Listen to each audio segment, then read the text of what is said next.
देव मानावा की मानू नये मी या भानगडीत पडत नाही. देव मानावा की मानू नये मी या भानगडीत पडत नाही, कारण आपल्या मान्यते वाचून देवाचं काही अडत नाही. ज्यांना देव हवा आहे त्यांच्यासाठी तो श्वास आहे, ज्यांना देव हवा आहे त्यांच्यासाठी तो श्वास आहे, आणि ज्यांना देव नकोच हवा आहे त्यांच्यासाठी तो भास आहे. आस्तिक नास्तिक वादात मी कधीच पडत नाही, कारण आपल्या मान्यते वाचून देवाचं काही अडत नाही. हार घेऊन रांगेत कधी मी उभा राहत नाही, हार घेऊन रांगेत मी कधी उभा राहत नाही. पाव किलो पेढ्यांची लाच देवाला कधीच देत नाही. जो देतो भरभरून जगाला, जो देतो भरभरून जगाला, त्याला मी कधीच काही देत नाही. जो देतो भरभरून जगाला, जो देतो भरभरून जगाला, त्याला मी कधीच काही देत नाही.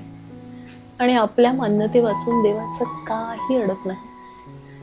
अहो, जे होणारच आहे ते कधी टळत नाही, जे होणारच आहे ते कधी टळत नाही, आणि खाटल्यावर बसून कोणताच हरी पळत नाही.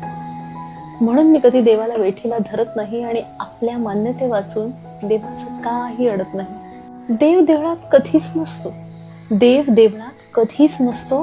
तो शेतात राबत असतो, तो सीमेवर लढत असतो, कधी आनंदवनात असतो, कधी हेमलकसात असतो, कधी शाळेत शिकवत असतो, तर कधी देवच शिकतही असतो.